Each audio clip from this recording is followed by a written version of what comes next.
If you've been thinking about getting serious with your money, like actually serious, now's the time. The Motley Fool is offering new members 50% off their iconic stock recommendation service, Stock Advisor. This is the same service that's crushed the market with recommendations that have returned 1,057% since inception, compared to the S&P 500's 180% over that same period. This isn't guesswork. The Motley Fool has a track record of finding companies before they become household names. So if you want to invest smarter and you like saving money while doing it, go to fool.com/listen to claim your 50% off discount off a 1-year term of Stock Advisor. Again, that's fool.com/listen. Returns of 1,057% are from the Motley Fool's product Stock Advisor and measured against S&P 500 returns of 180% as of July 10th, 2025. Past performance is not an indicator of future results. All investing involves a risk of loss. Individual investment results may vary. You don't need to be ripped. You just need the right shirt. Epic Fits gives you a clean, confident silhouette, snug on the arms, soft on the skin, generous where it counts. And with deals like $15 per tee, they won't break the bank. Visit epicfits.com today. Epic Fits. T-shirts that get it. Attention, you're listening to The Todd Huff Show, America's home for conservative, not bitter talk and education. Be advised, the content of this program has been documented to prevent and even cure liberalism, and listening may cause you to lean to the right.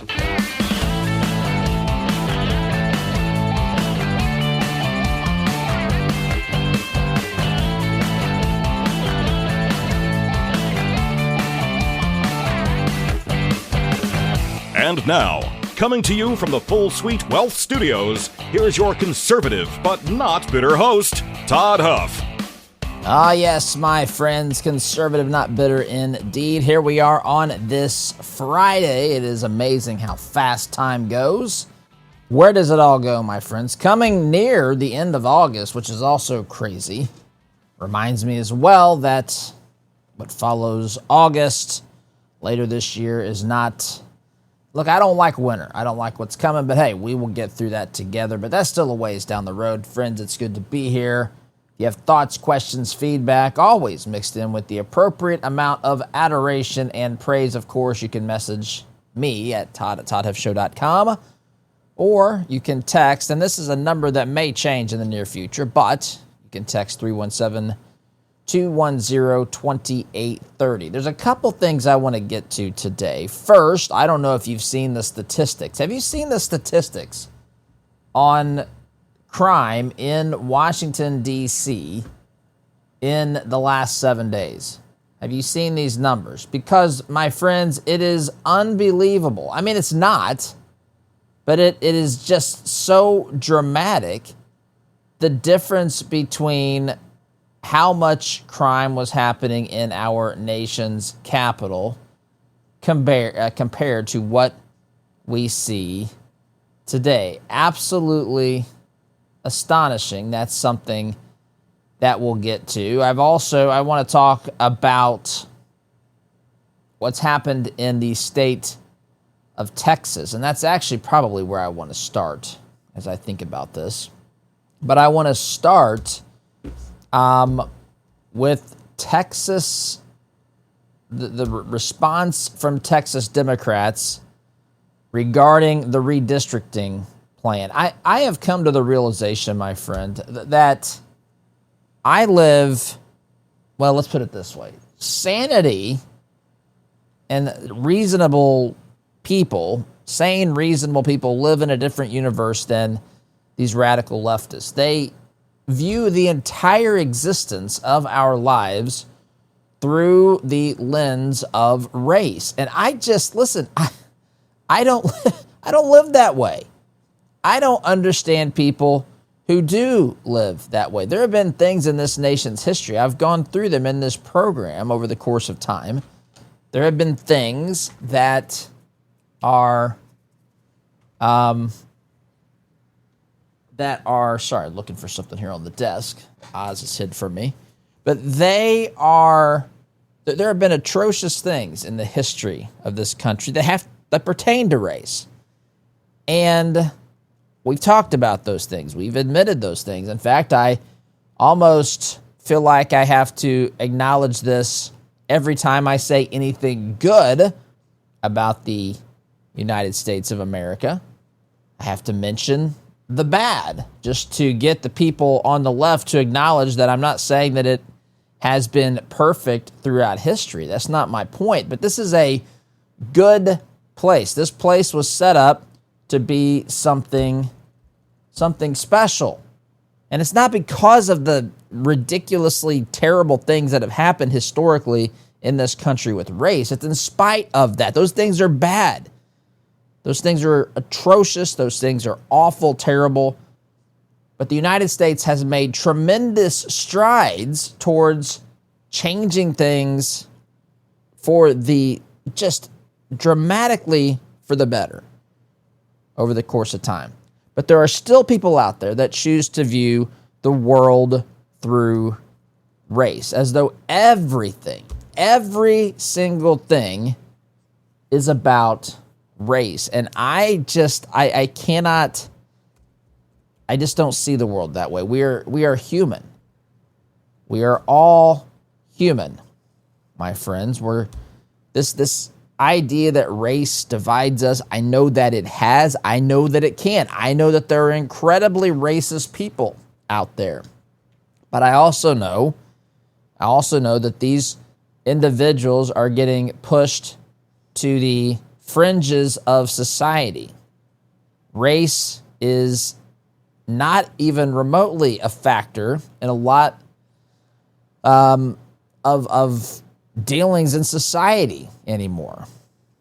It can be. There certainly are differences and cultural differences and preferences and that sort of thing. We've lost the ability to laugh at that as well.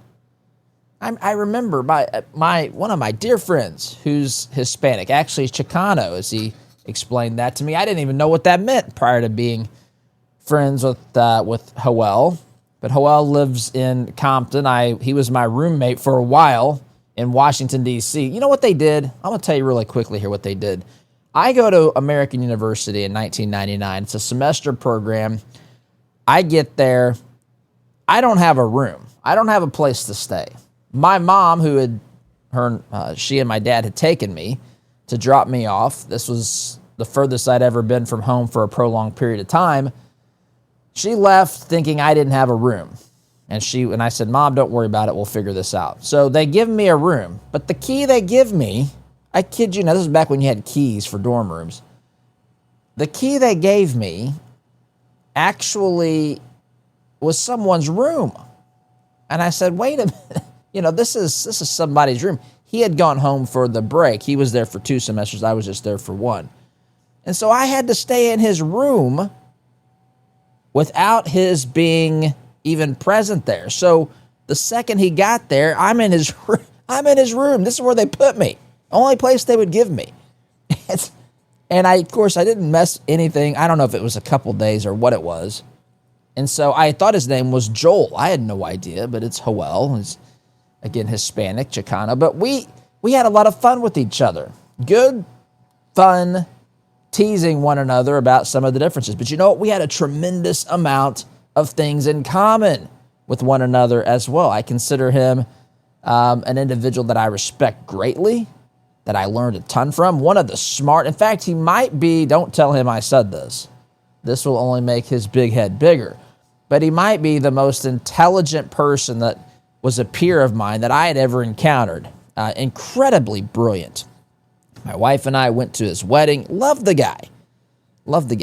But we had fun teasing each other about our differences. But it wasn't out of spite or anything bad. It was just having fun. I don't know. We've lost that ability.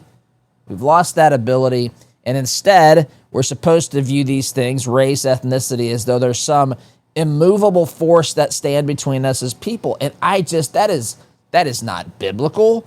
That is not reasonable. That is not rational.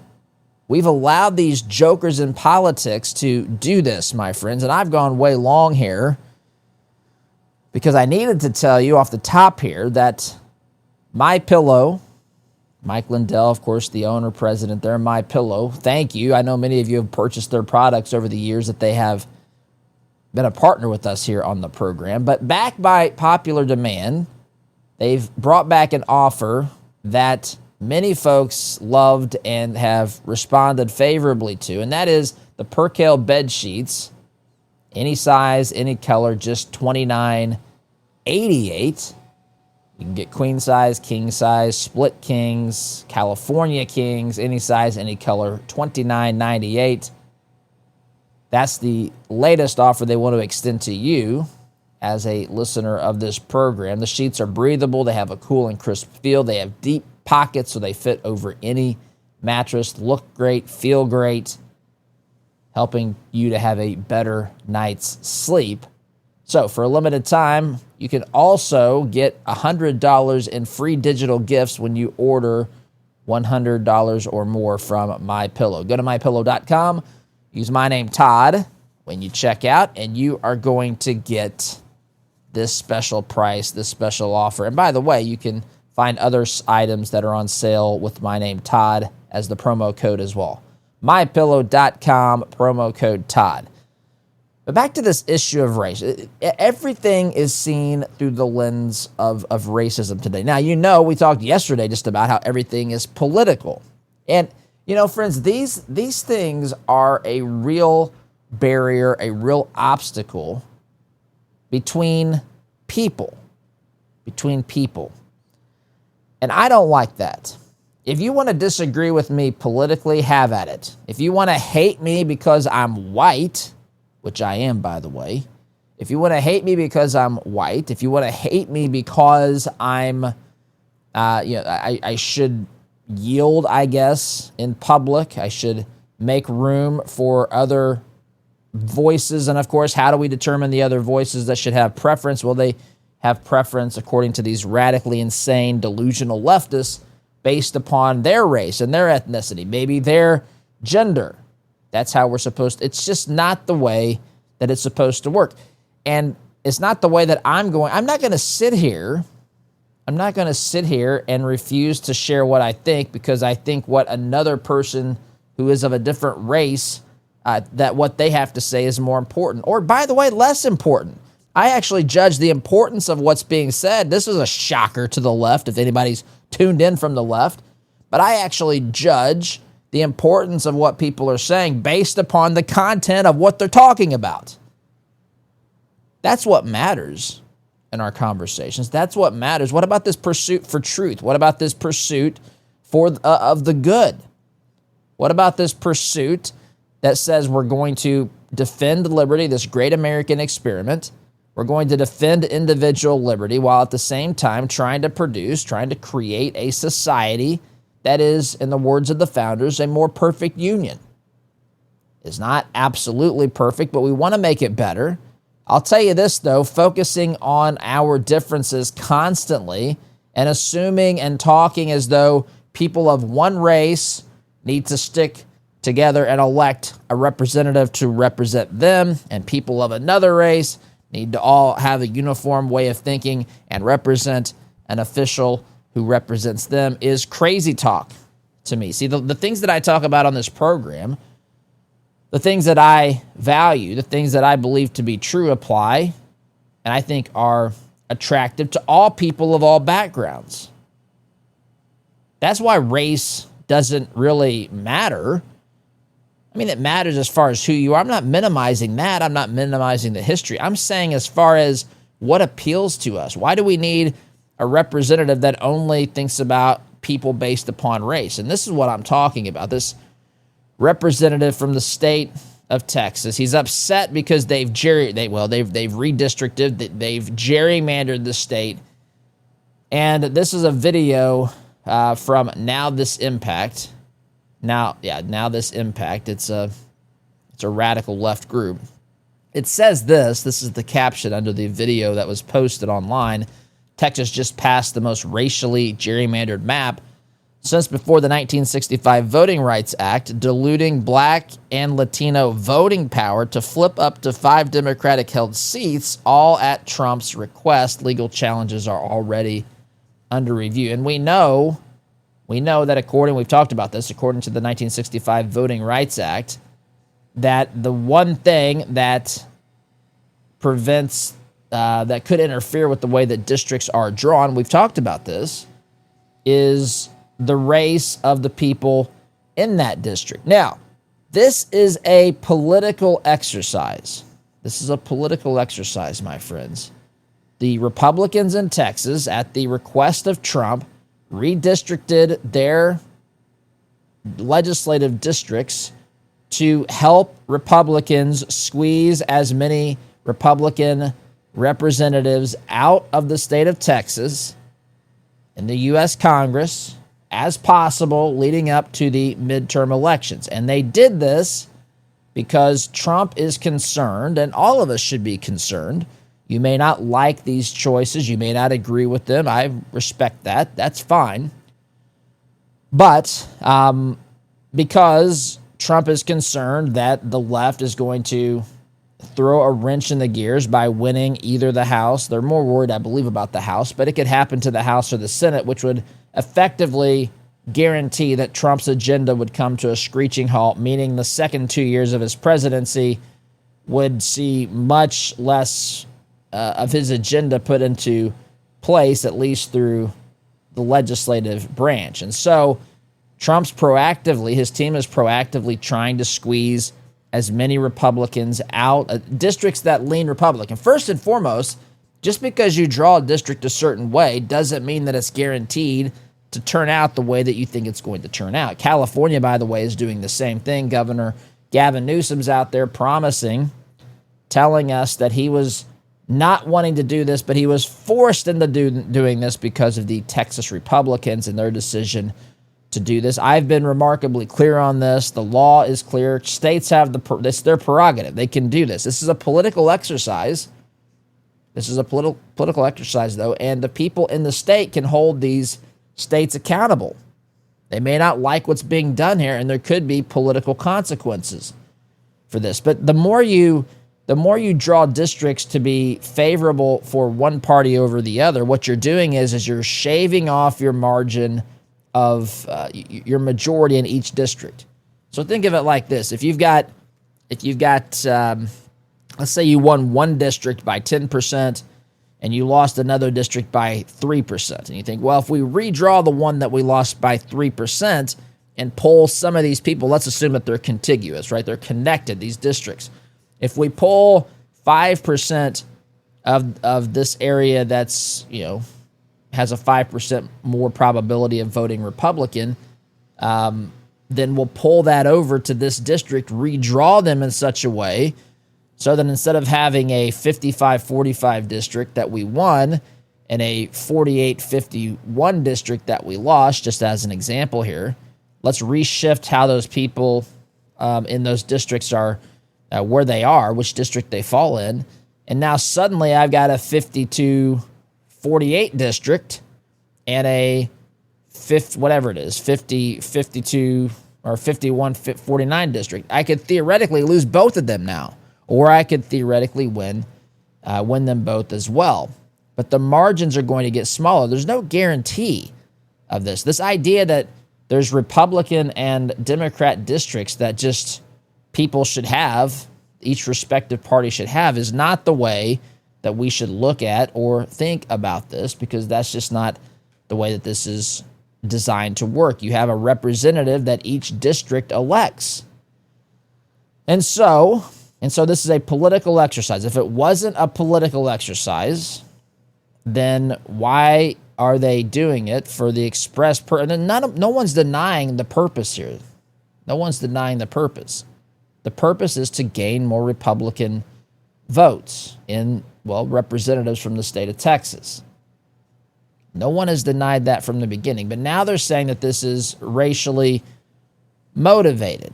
This is designed to dilute the vote of certain races, including Black Texans and Hispanic, which Hispanic's interesting.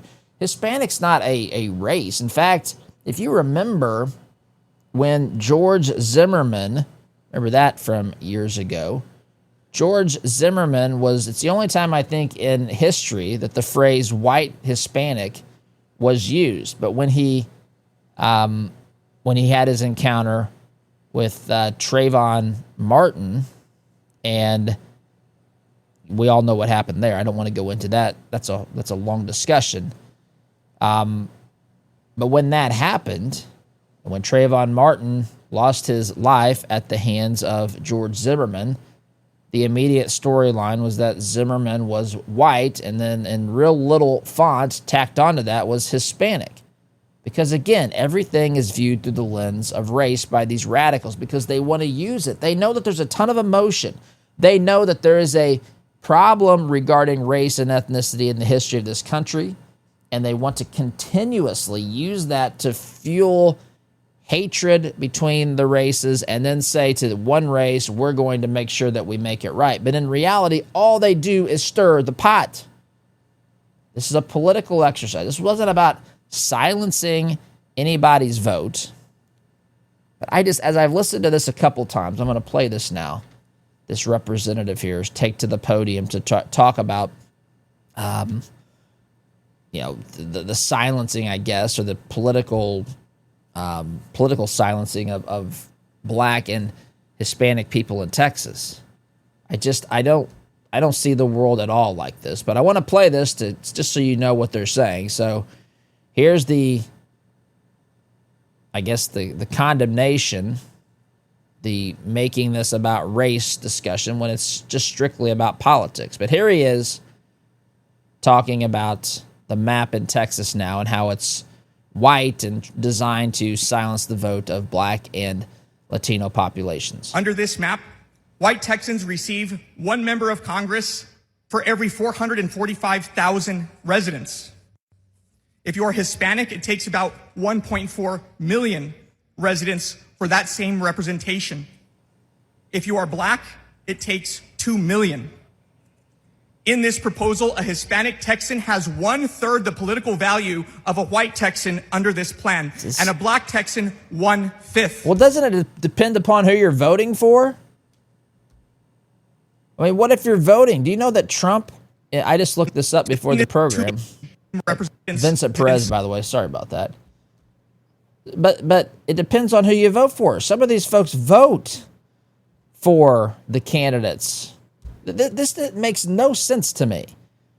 This makes no sense to me. I don't look at it this way at all. But Trump won, I just looked before the program. Trump won 46-48 of the Hispanic vote nationwide. Kamala won somewhere between 51 and 50, whatever that is, 53, 54%. That's a major, major swing over time. He's acting as though Hispanics in Texas don't have a representative because I guess, in his mind, all the Hispanics vote for one person. And that's how we should, district our state? Should we just forget about geographical boundaries and only look at race and ethnicity? Is that how we should divide this? This is crazy talk to me. These folks who want to bend and reshape our constitutional heritage in every conceivable way to get the desired political outcome that they are seeking. Friends, maybe you've reached that stage where managing your money feels more like juggling than just numbers. There's tax planning, estate work, investment choices, a whole lot more. That's when family office services can really make a difference. Full Suite Wealth brings all these pieces together into one cohesive strategy. Their family office services can give you access to a coordinated team with advanced option strategies, private equity, private credit, and legal expertise, all under one roof. It's about simplifying your financial life. It's about planning for your future. It's about making sure your legacy stays strong for generations, ready for that next level of support. If so, visit FullSuiteWealth.com. That's FullSuiteWealth.com. Build your legacy. Secure your future, my friends. Quick time out. Back here in just 8 minutes. You don't need to be ripped. You just need the right shirt. Epic Fits gives you a clean, confident silhouette, snug on the arms, soft on the skin, generous where it counts. And with deals like $15 per tee, they won't break the bank. Visit epicfits.com today. Epic Fits. T-shirts that get it. Welcome back, my friends. I want to continue playing this clip from a representative here, well, not here, in Texas, talking about his opposition to this. This is Vincent Perez, by the way, but I want to play this and get more into this as the program comes together. I'm going to pick up where we left off. Before I do that, though, friends, let me remind you, Freedom Marketplace is where you can go to find conservative businesses that are not going to take profits that they earn from selling and providing services and products to you, to other conservatives, and then using those profits to fund woke left causes. They're not going to do that. They're pushing in the same direction you are politically. They love this country as founded. They believe in the concepts of free speech, of liberty, and they're not going to try to hoodwink you in that way. Freedom Marketplace is where you can go to find these businesses. It is free for you to use. Check it out, freedommarketplace.net. That's freedommarketplace.net. Liberty and business for all. Let me go back to Mr. Perez's statements here about this new map in Texas and how the left is arguing against it, how they're basically saying that if you're of a certain race or ethnicity, you don't have a voice anymore. But that assumes, my friends, that all races simply have one way of thinking, one political interest. That assumes that the only thing that matters in politics is race and ethnicity. This is just, I could not disagree with this more. Yes, this was a political exercise that was designed to give Republicans an advantage. And yes, especially when you look at the black population, if the black population votes much more heavily Democrat than they do Republican. And so if you really think about the the Voting Rights Act, that people are saying that this is breaking or accusing Texas of breaking here with these redistricted maps, you'll find that it's just convenient that if you're trying to draw a map that favors your party politically, which again, you can have your own problems with that, but there's a built-in excuse if that means that you're targeting districts or areas that are of a racial composition, meaning Democrats can target Republican districts because, let's say, they're predominantly white, but Republicans can't target Democrat districts. Again, I don't like the concept of districts that typically vote Democrat because my friends, of the race. It seems like a built-in protection. This is a political exercise. This isn't about silencing the vote of anybody. People can still vote. People of all races vote for all candidates. This is, I think, irresponsible. This is misleading, what he's saying here. This is designed to try to give the Democrats some form of momentum to get people to say, wow, Republicans are racist. But I'm going to pick up where we left off here, and I'm going to move past this. I just want you to hear this in its totality. It would take 3 Hispanics to equal the representation of 1 white Texan and 5 black Texans to equal the value of 1 white Texan. Under these lines, Texas Hispanics will be the most underrepresented population group in all 50 states. The level of underrepresentation will far exceed what even conservative courts have struck down in Louisiana, Alabama, and just yesterday in Mississippi. And yet, when confronted with these facts, a common distraction from proponents of this map is to point a finger at California or Illinois and to say, everyone does it. But no Democratic map in California or Illinois systematically erases representation for a population that is 60% of this state. Not what this map is about. Is an abomination. Not what this is about. It just isn't. They want this to sound like that Republicans are trying to silence the votes of people of a certain race. And that's just not. This is about politically trying to get an advantage. And you can have a problem with that if you'd like. There's parts of me that I don't like all of this necessarily. And it obviously is terrible if you're trying to keep certain people from voting. No one's trying to do that. Now they'll say that they are. Well, there's one group that that all reasonable people are trying to keep from voting, and that's people who are not legally supposed to be voting.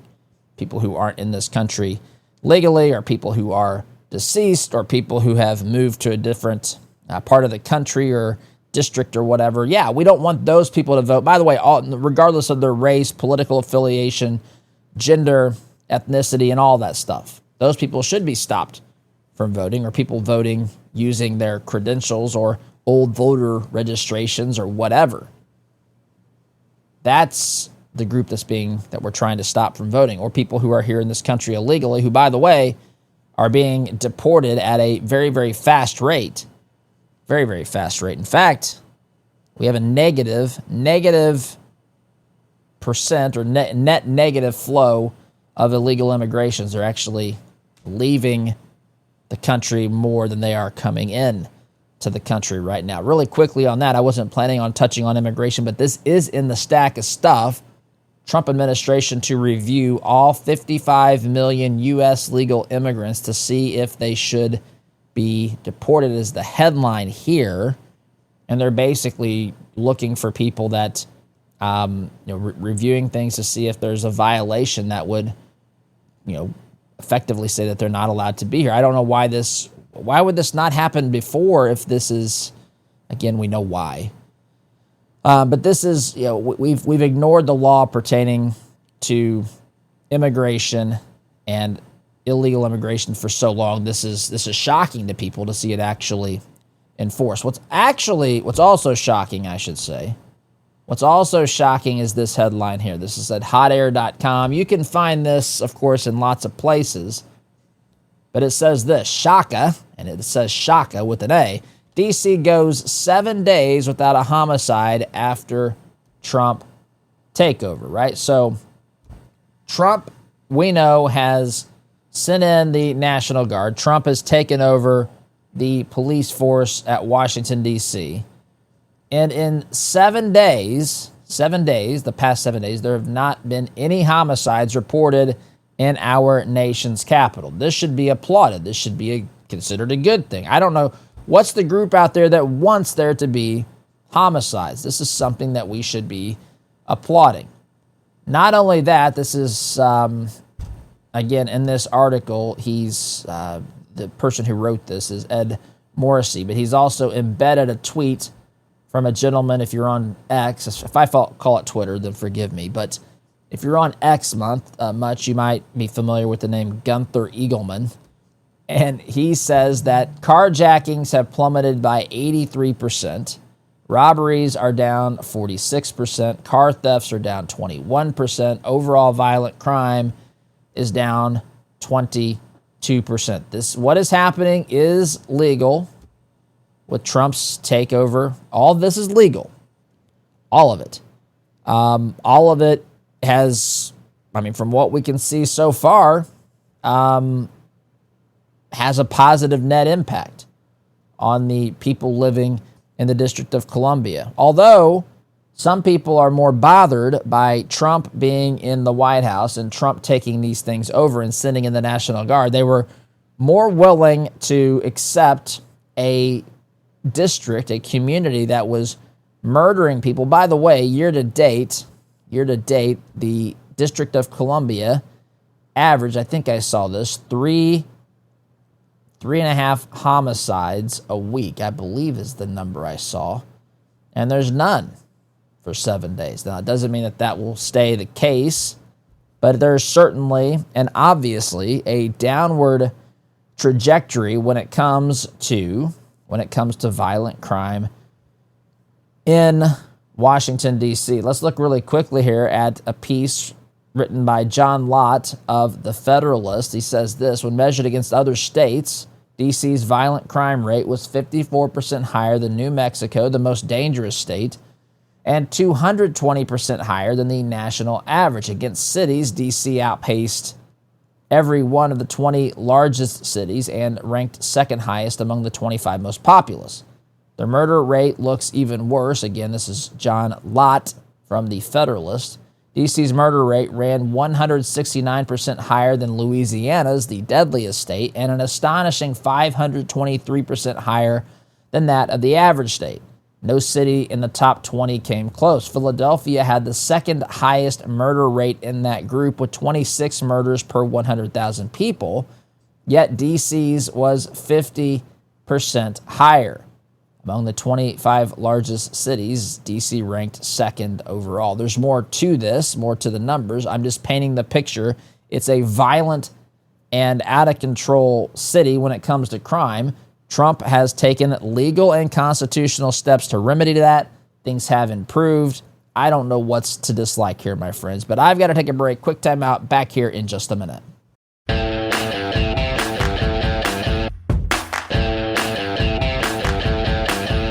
Welcome back, my friends. Last segment of the entire week. I know if I listen very carefully, I can hear the screaming and the crying and people being upset. Just realizing that. But you can always go to the website at toddhuffshow.com, see what you've missed out on, check it out, and we'll be back, of course, on Monday. So, one more thing I want to get to that's different from what we've talked about so far, but I'm going to have to do this as quickly as possible. My friends, you know, one of the biggest challenges that we as conservatives face is finding ways to ensure that our values align with what we do, including how we invest. That's why I love what the team at 48 Financial is doing. I've shared with you what they are doing, and that is giving you a tool, giving you a way to be able to see if your current investments are aligned with your purpose and your goals and your values and your beliefs. They specialize in what they refer to as biblically responsible investing. That means that they screen out companies that don't align with your faith, your values, so that you're not funding things that go completely against. And sometimes these investments are going completely against your values, what you believe in. They do all the heavy lifting. All you have to do is take the assessment. It's easy to do. I did this. You can do it at 48financial.com/Todd. It just takes a few minutes. 48financial.com/Todd is where you can go to see if your investments are aligned with your values. 48 Financial, because your money should work for your values. Really quickly, I made a comment, I don't know, the other day on regarding something someone had said about Indiana's districts, our congressional districts. And they showed the map from 2008, and then they showed the map from 2012. I think those were the dates. And, of course, the map of 2008 had a lot more blue districts. They've been shuffled around a little bit to show that they have been, of course, you know, the lines had been drawn, or had been changed. Indiana's districts, though, are not... I mean, they're pretty straightforward. I don't know what people expect. I mean, these shapes of Indiana's districts are not extreme in any one way or whatever. But anyway, I shared on this program, and I shared it in my comments, that Indiana and, well, other states as well, but you're ignoring... You're saying that this individual was suggesting that there was some sort of funny business to keep, you know, Democrats out of office, which, again, this is all, both sides are doing this, trying to give themselves a political advantage. But they're also ignoring what happened, as I talked about yesterday on the program. You can go back and listen to that podcast if you're looking to catch up if you missed it. But we talked about the difference, how things were impacted after the Obamacare vote. And it was basically the death knell for the Blue Dog Democrats. All those folks lost their seats. And that created a pathway for the only Democrats in Congress to be woke. And I put that in my comment. And I've seen this before. Some leftist asks, and I don't even bother responding to this stuff because the only person worse than the person who knows it all is the person who argues with them. But they said, well, what is woke? They think that this is some, like, gotcha moment. Well, woke? What do you mean by woke? You can't even define woke. Well, first of all, let me say a couple things. Number one, I wasn't the one that started using the word woke. The left was the side that started using the word woke. And by the way, I know, because this is what I do every day of my life, I've followed this stuff for a long time. Woke, in the modern sense, is something that refers to this idea that society, people on the left, or people who agree with that, viewpoint, that worldview, that says they're aware of, they have become woke to the reality that there's systematic racism or something systematic. It started with racism. This started really to take off again online, 2008, 2010. Black Lives Matter. That's when it really started catching traction online. Again, I didn't use the term. They used it. People on that side of the political spectrum are using it, and now they're asking me to define what they mean. First of all, ask them, number one. But it has come to mean something more than that. This idea of wokeness is when you have become woke to the realities of all the things that's wrong with America's system, all the things that's wrong with our way of looking at right and wrong, up and down, where you question everything and you say that everything is here to oppress certain groups of people. This is where people begin to accept the lunacy of the trans movement, the lunacy of the LGBTQIAA plus movement, all of that stuff.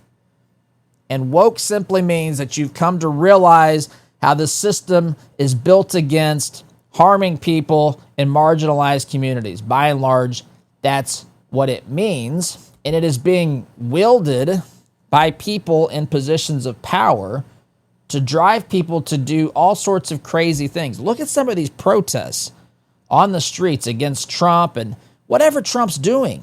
The things that are said about this man, the things that are claimed by these absolute maniacal lunatics, these woke leftists, is a lot to take in.